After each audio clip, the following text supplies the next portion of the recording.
The wind was a jagged, relentless saw blade, carving raw streaks across the exposed skin of Ethan Thorne's face.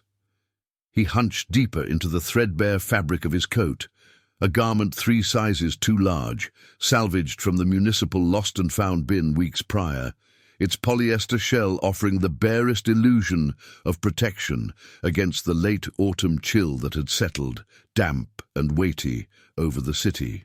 Every inhalation pulled the biting air deep into his chest, chilling his core, until he felt less like a boy of 11 years and more like a collection of perpetually shivering nerves. Ethan moved with the practiced economy of someone who understood the lethal cost of wasted heat.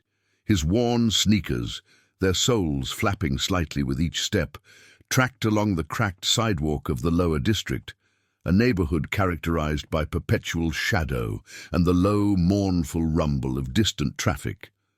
The world here was muted, the colors leached out by grime and the heavy gray sky. His singular consuming focus was the destination 3 blocks ahead, Barnaby's junk shop. He had walked this route countless times, always pressing his face against the dusty window panes, cataloguing the relics of other people's forgotten lives. But today was different. Today, he carried the totality of his personal fortune, one single tarnished copper penny. It was smooth from years of circulation, almost illegible, yet it represented his final financial anchor, his last, desperate choice. The penny felt enormous and impossibly heavy in the pocket of his trousers, a small, cold weight that defined the razor's edge between hope and absolute destitution. He had saved it over a week, finding it wedged in the damp crevice of a park bench, and had guarded it with the zealous paranoia of a king protecting his crown jewels. Spending it was an act of terrible finality. His stomach had been empty for nearly 24 hours, producing a hollow, aching thrum that overlaid every other sensation. Common sense, the brutal, immediate wisdom of the streets, screamed at him to spend the penny on a stale crust of bread from the bakery disposal bin, if he was lucky enough to arrive before the rats. But Ethan was driven by a need far deeper than hunger. He was starved for permanence, for a single, meaningless object he could claim as entirely his own, divorced from the necessity of survival, something that wouldn't be consumed, worn out, or taken away. Barnaby's junk shop loomed, a cavern of entropy crammed into a 3-story brick building. The sign, faded scarlet paint flaking off distressed white wood, perpetually creaked in the slight breeze. The air surrounding the entrance was thick with the distinct heavy perfume of decay, ozone, ancient wood dust, and the metallic tang of rust. Ethan paused outside the doorway, pulling his collar higher, forcing himself to breathe deeply to quell the sudden rush of anxiety. The brass doorknob was oxidized to a dull, greenish black. He pushed it inward. A mournful, discordant jingle of bells above the door announced his entry, a sound so lonely it seemed to echo the emptiness within him. The shop interior was a labyrinth.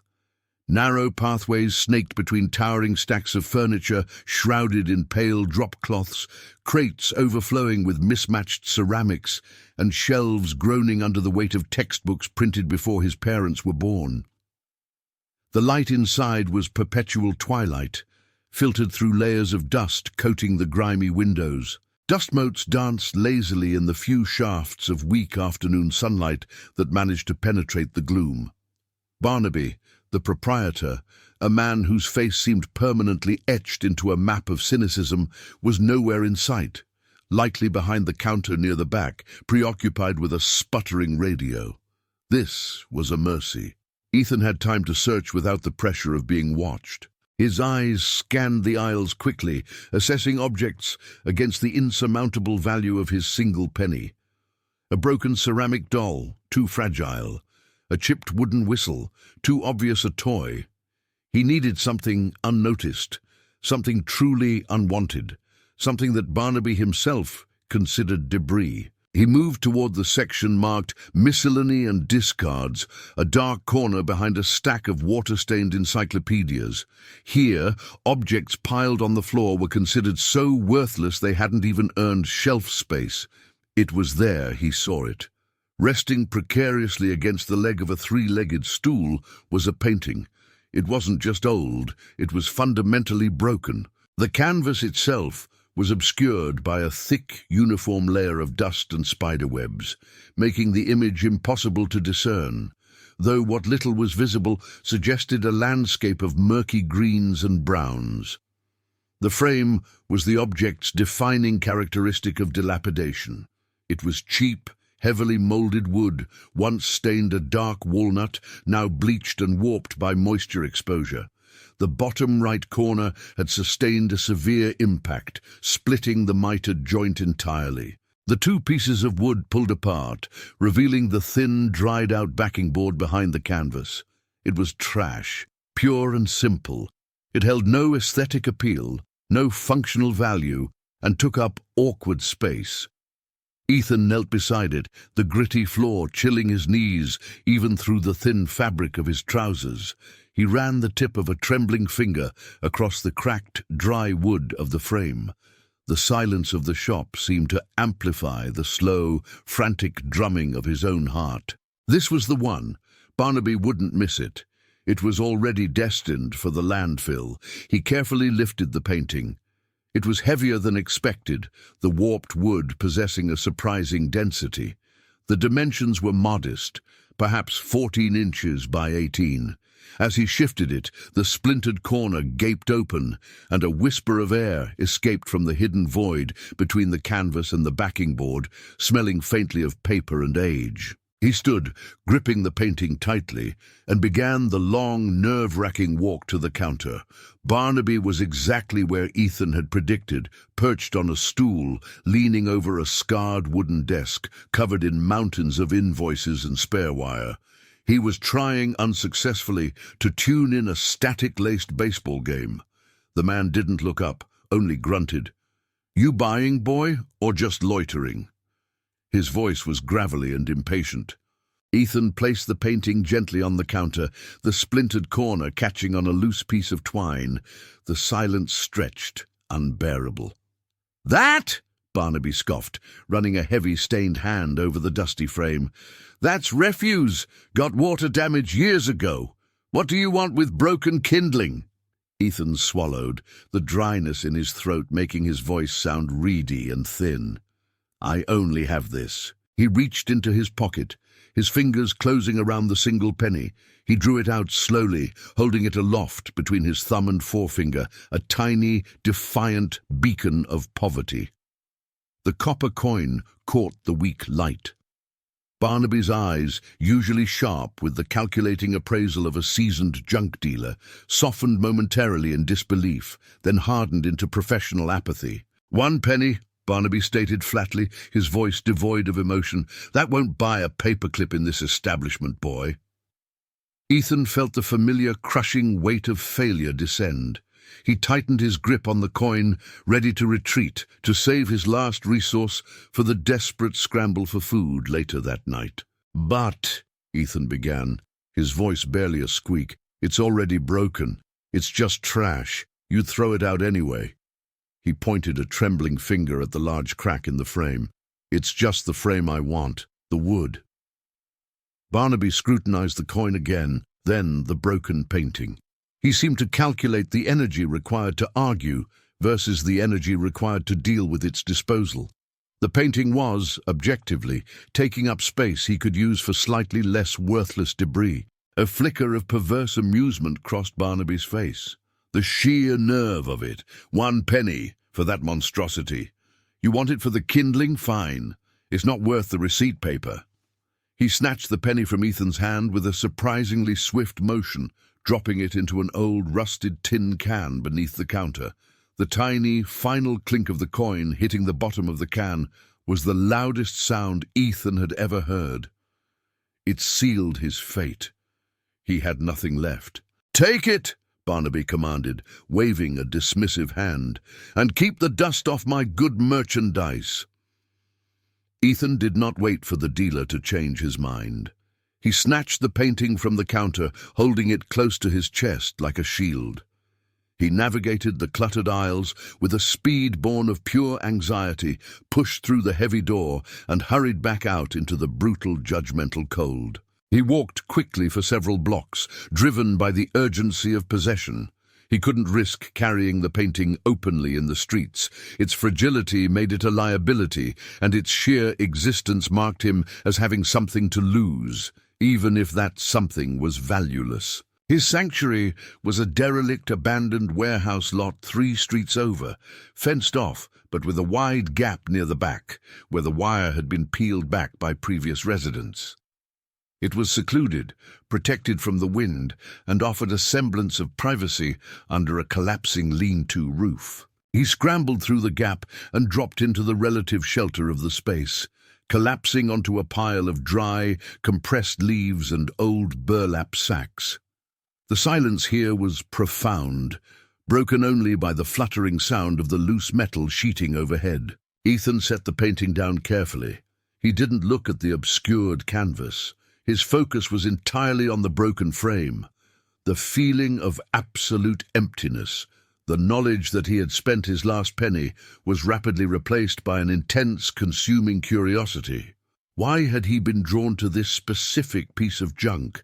Maybe it was the break itself, the visible sign of trauma that mirrored his own sense of being fractured. He ran his fingers along the jagged edge of the split frame, where the wood had separated cleanly from the canvas backing.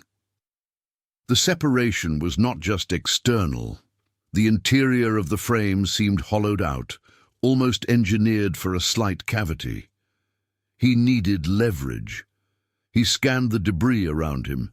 He found a rusty, L-shaped piece of thin metal flashing, probably part of a gutter system. It was sharp enough to pry.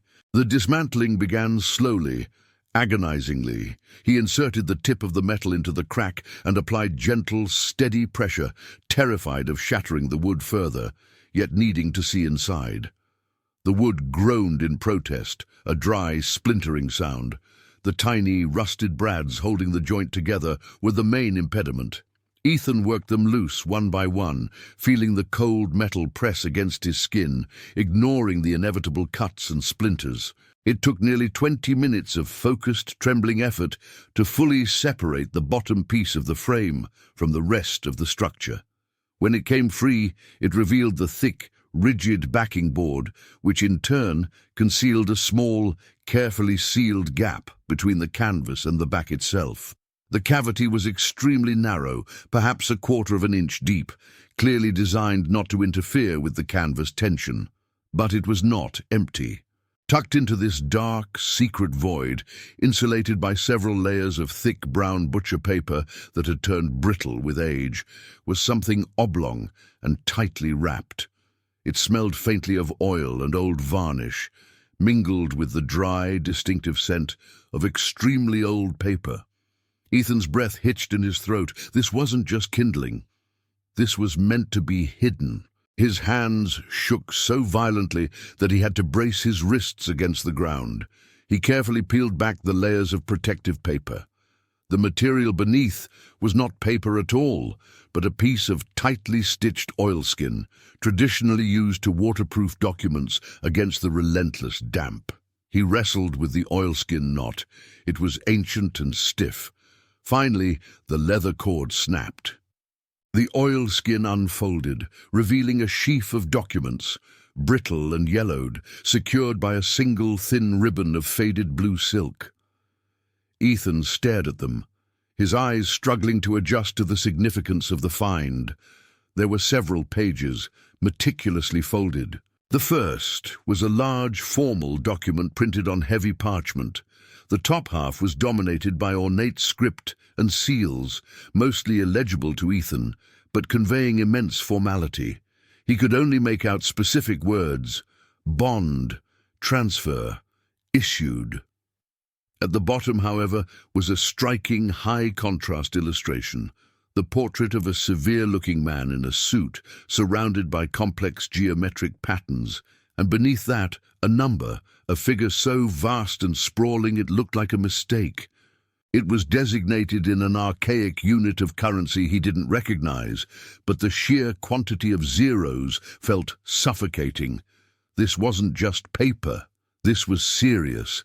This was the kind of paper that belonged in a bank vault, not shoved inside a broken picture frame bought for a single penny. His fear spiked, replacing curiosity entirely. The urgency of the discovery was immediate and terrible. Holding this felt like holding a live wire. If anyone knew he possessed this, his life, already precarious, would be instantly and catastrophically endangered. He imagined Barnaby's face, contorted with rage and avarice, discovering what he had let slip through his fingers. He quickly refolded the bond, his fingers slipping on the dry parchment. Beneath it, nestled in the oilskin, were smaller items. The second object was a faded, sepia-toned photograph. It showed a woman, young and remarkably kind-looking, holding a small child, a baby, wrapped in a crocheted blanket. The woman's eyes, even in the faded image, possessed a startling familiarity. They were the same shape as his, a detail Ethan had only ever seen reflected in murky shop windows. The last piece was a fragment of a birth certificate. It wasn't the full document, but a torn corner bearing a crucial name, printed in formal cursive, Elias Thorne. Elias Thorne, Ethan's father. A name he only knew from the brittle official forms at the municipal shelter, a ghost he had never met, who had disappeared when Ethan was an infant. A wave of vertigo swept over Ethan. He had sought permanence, and instead he had found ghosts and an impossible burden of wealth he couldn't comprehend. The canvas was unimportant. The frame had been a time capsule. He needed to hide this, now. His heart hammered against his ribs, a frantic, irregular rhythm that deafened him to the outside world. He quickly rewrapped the documents in the oilskin, tied the rough cord back into a tight knot, and slipped the package deep inside the chest pocket of his oversized coat closest to his skin. The rigid, cold shape pressed against his sternum, a secret that felt heavier than his entire body weight. His first impulse was to run, to disappear into the noise of the city, but he knew he couldn't outrun the danger if the documents were, in fact, worth anything substantial. An 11-year-old orphan with a historical bond was a target practice dummy. He forced himself to breathe, slowing the panic.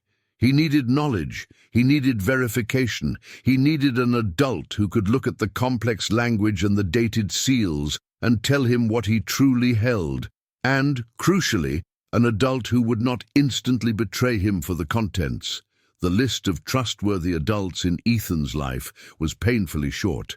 A distant social worker he saw once a month, perpetually overwhelmed and indifferent, or Mrs. Albright.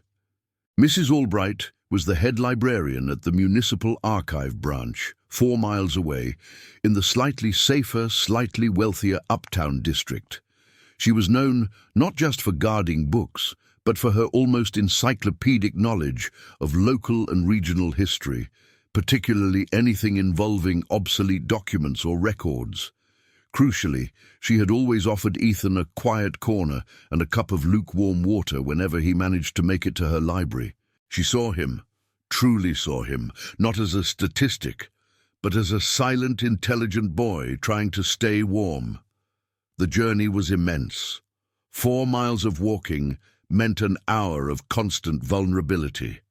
But the urgency of the moment superseded the immediate pain of the walk.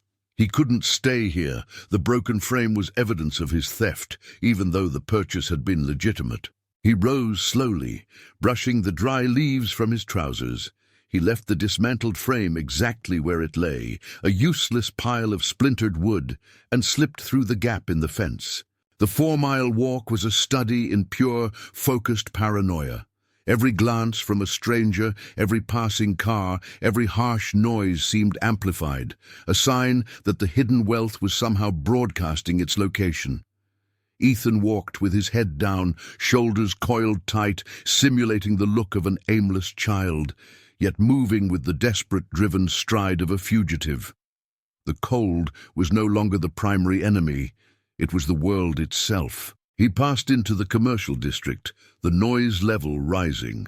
The smell of frying oil and cheap coffee was overwhelming, hitting his empty stomach with a painful jolt, but he forced himself to ignore the hunger.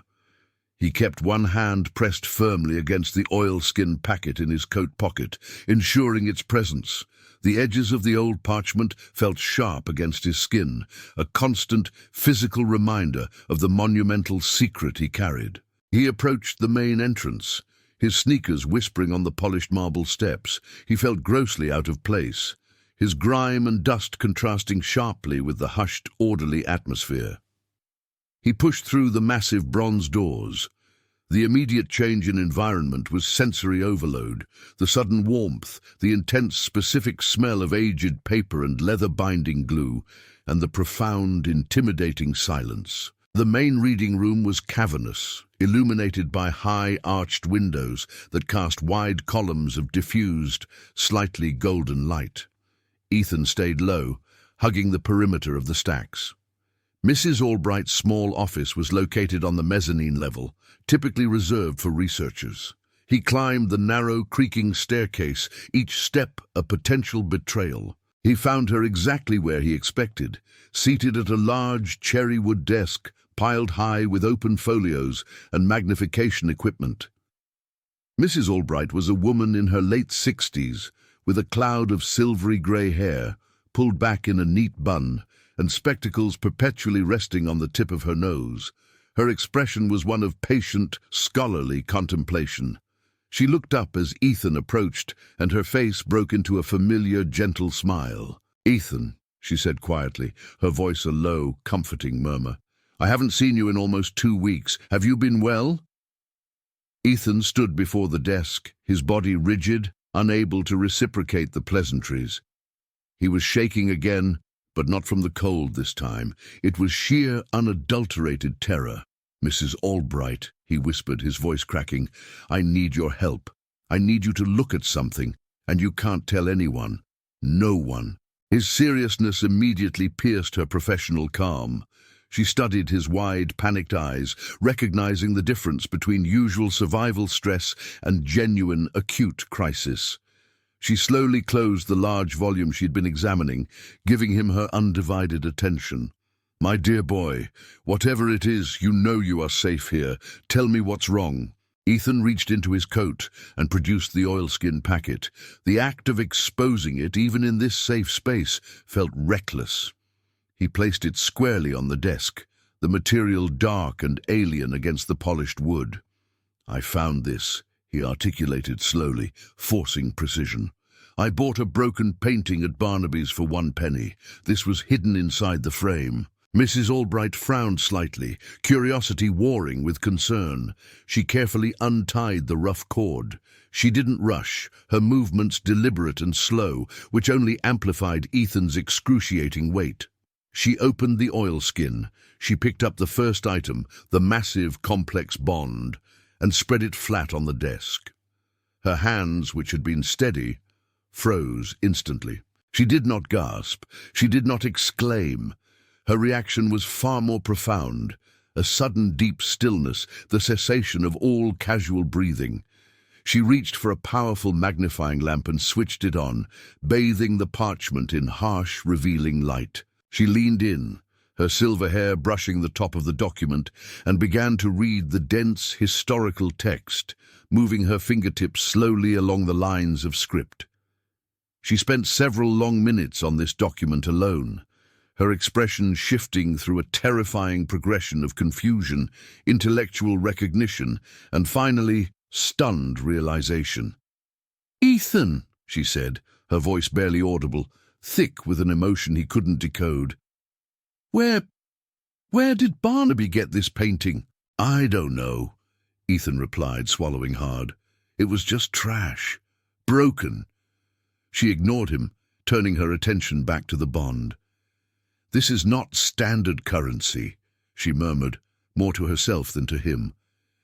"This is a municipal public works bond. It's a bearer bond issued in 1918 during the great infrastructure expansion.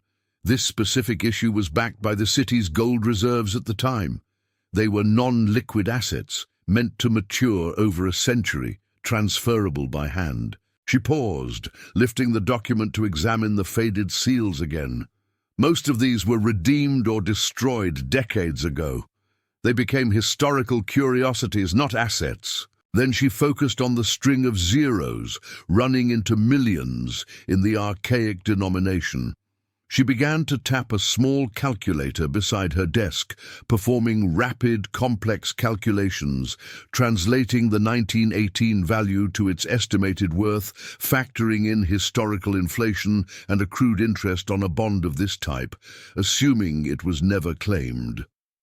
The silence returned, dense and heavy. Ethan watched her face, his stomach churning, trying to read the verdict in her tight lips and furrowed brow. "Ethan," she said, her voice shaking slightly yet controlled, "if this is legitimate and the seals appear to be authentic, dating to the municipal bank closure of 1925, this bond never matured. It was never claimed. And because it is a bearer bond, ownership passes to the person currently holding it." She took a deep, shuddering breath. "My dear boy, if this is valid, the current estimated value, after over a century of interest, is enough to transform the entire landscape of this district. It is a monumental figure, a life-changing figure. It is, conservatively, in the tens of millions of modern dollars." Ethan didn't move. The phrase, "tens of millions," meant absolutely nothing to an 11-year-old whose entire concept of money centered around the cost of a slice of bread. It was abstract, terrifying noise. He felt dizzy, disconnected from his own body. "But why would it be in a broken frame?" he managed to ask, the enormity of the number choking him. "A bond of this magnitude, at the time of issue, would have been highly targeted," Mrs. Albright explained, her scholarly instincts overriding her shock. "Whoever possessed this in the 1920s clearly had reasons to fear for its safety. They must have sought the ultimate protection, hiding it in plain sight in something utterly worthless. A broken painting in a junk shop is exactly where one would hide an irreplaceable family fortune." She carefully pushed the bond aside and picked up the photograph and the birth certificate fragment. Her demeanor softened as she looked at the young woman's face. "And this," she murmured, tracing the edge of the photo. "The connection." She looked at the partial birth certificate. "Elias Thorne. Is this my father?" Ethan confirmed, his voice raw. "I never knew him." Mrs. Albright carefully laid the fragment beside the bond. The name Elias Thorne was not written on the bond itself, but the correlation was clear. The documents belonged together, suggesting a chain of inheritance, interrupted violently over the decades, leading back to Ethan. "Ethan," Mrs. Albright said, reaching across the desk and gently taking his trembling hand. Her touch was firm, grounding. "You did not just buy a piece of kindling. You bought the key to your family's entire legacy, and you bought security, a depth of security you could not possibly imagine." The urgency intensified. If the authorities or Barnaby found out, the consequences would be catastrophic. Legal battles would drag on for years, and Ethan, with no one to represent him, could easily be stripped of the asset and reduced to a ward of the state, trapped in a system that would crush his spirit. "We cannot go to the police," Mrs. Albright stated, recognizing the silent terror in his eyes. "Not yet. The immediate priority is not the money. The immediate priority is your protection and the validation of this bond's authenticity through completely private, high-level channels." She looked around the deserted mezzanine, her gaze sharp.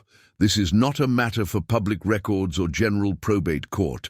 This requires historical financial law expertise.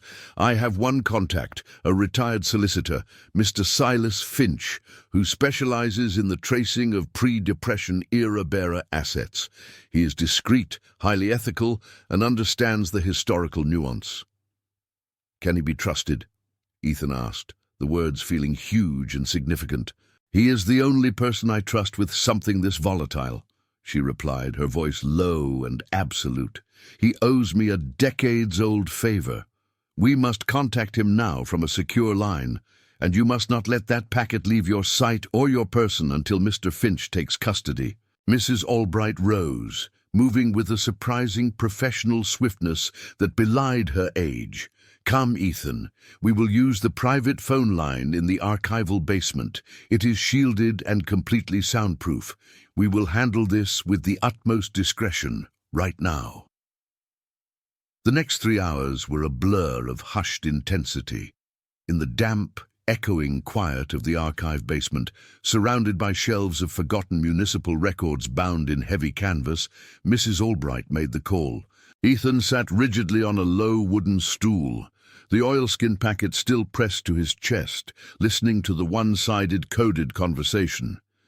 Mrs. Albright spoke in precise academic language, referencing specific dates, historical codes and bank names, never once using the actual term tens of millions or even bond. She referred to it only as the 1918 Thorne family asset.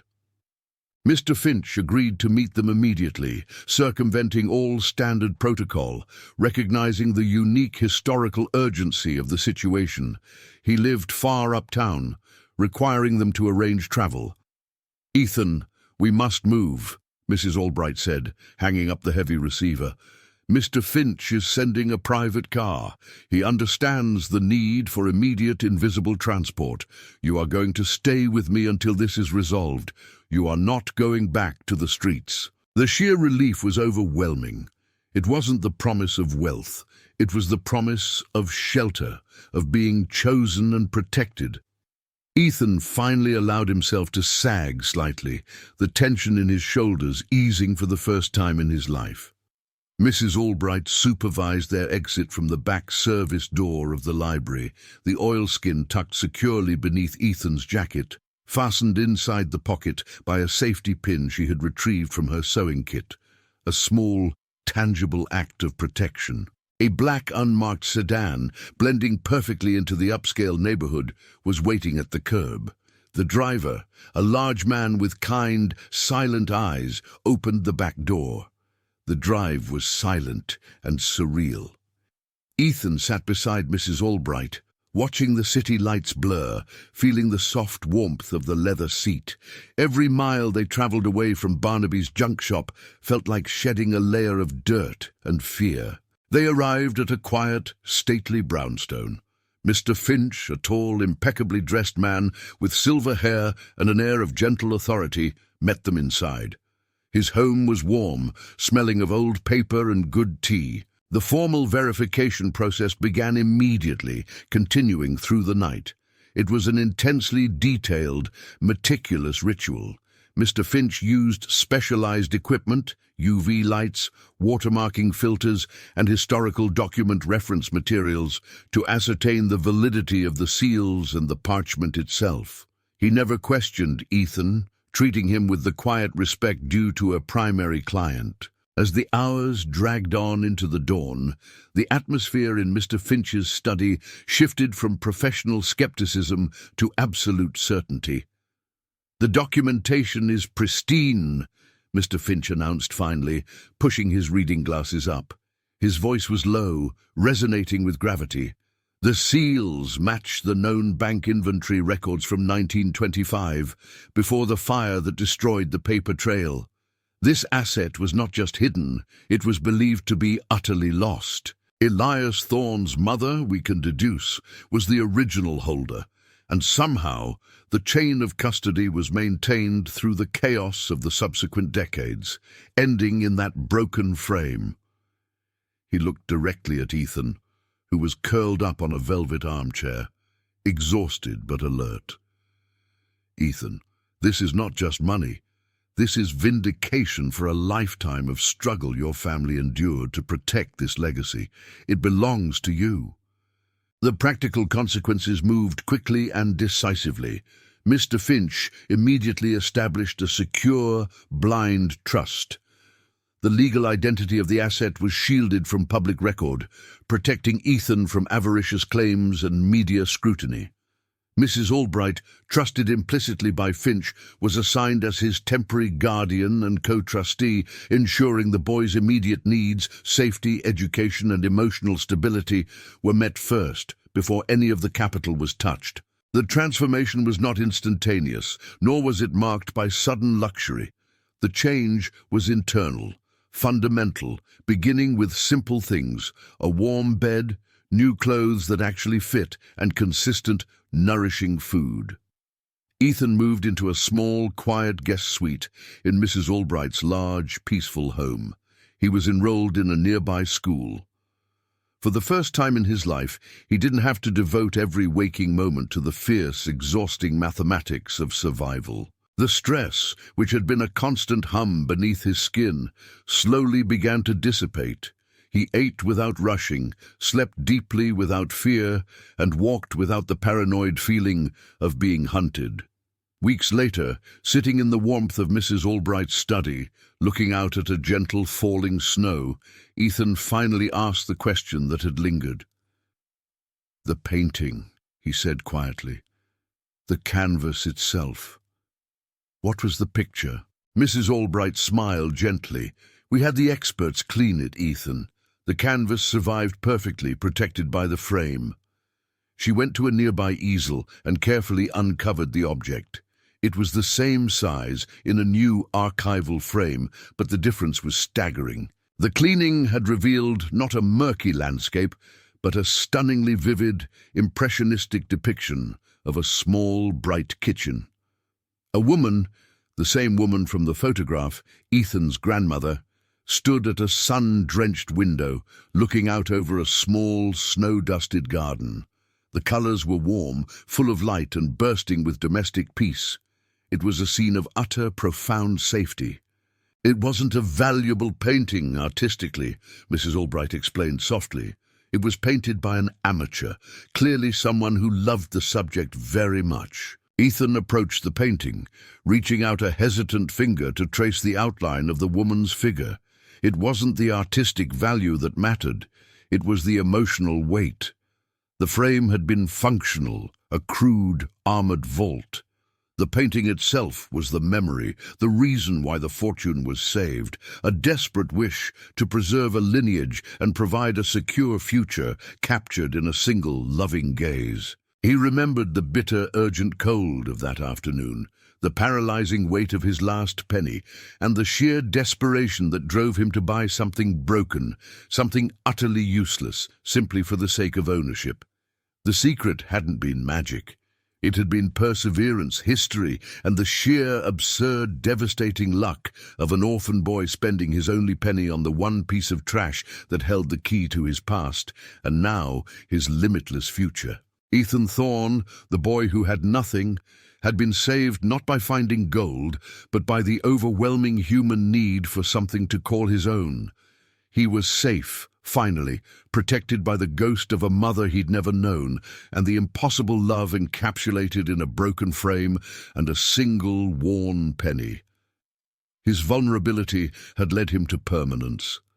His life was not just changed, it was finally, irrevocably, anchored.